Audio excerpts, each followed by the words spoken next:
సునాదస్వరము ఫిబ్రవరి 14. ప్రభు వారికి సహకారుడయుండి వెనువెంట జరుగుచూ వచ్చిన సూచక్రియల వలన వాక్యమును స్థిరపరచుండెను. మార్కు సువార్త 16వ అధ్యాయము 20వ వచనం.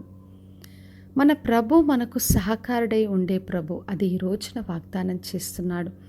మరి ఏ పని అప్పగించినా ఆయన సహకారుడై ఉండి మనకు సహాయం చేస్తాడు.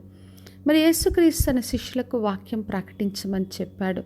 వాళ్ళు వాక్యం ప్రకటిస్తూ వెళ్తున్నప్పుడు ప్రభు వారికి సహకారుడై ఉండి వెనువెంట జరుగుచూ వచ్చిన సూచక్రియల ద్వారా వాక్యాన్ని స్థిరపరుస్తున్నాడు.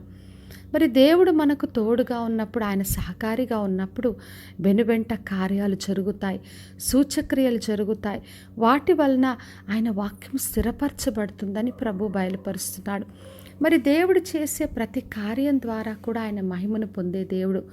మరి యోహాను సువార్త 2వ అధ్యాయంలో చదివినప్పుడు మరి యేసుక్రీస్తు కానాను వివాహములో నీలం ద్రాక్షరసంగా మార్చాడు.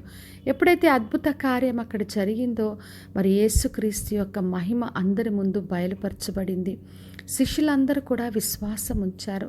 మరి దేవుడు చేసే అద్భుత ఆశ్చర్య కార్యం ద్వారా ఆయన మహిమను పొందే దేవుడు అందరినీ కూడా విశ్వాసంలో బలపరుస్తాడు.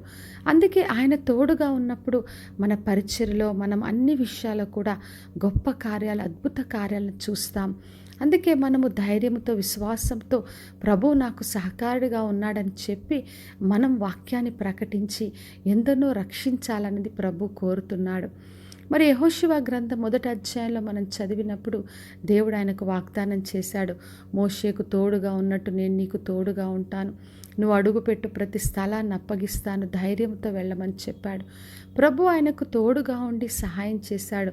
మరి యోర్దాను నది పాయల విషయంలో, ఎరుకో గోడలు కూల్చే విషయంలో మరి ఒక ప్రార్థన యెహోషువ చేసినప్పుడు సూర్యచంద్రుల నావి వారికి జయమును అనుగ్రహించాడు. మరి దేవుడిచ్చే ప్రతి వాగ్దానాన్ని కూడా ఆయన సూచక్రియల ద్వారా, వెనువెంట కార్యాల ద్వారా ఆయన స్థిరపరిచే దేవుడు. కాబట్టి నా ప్రియ సహోదరి, సహోదర, దేవుడు వాక్యాన్ని మనం బలముగా ప్రకటించాలి.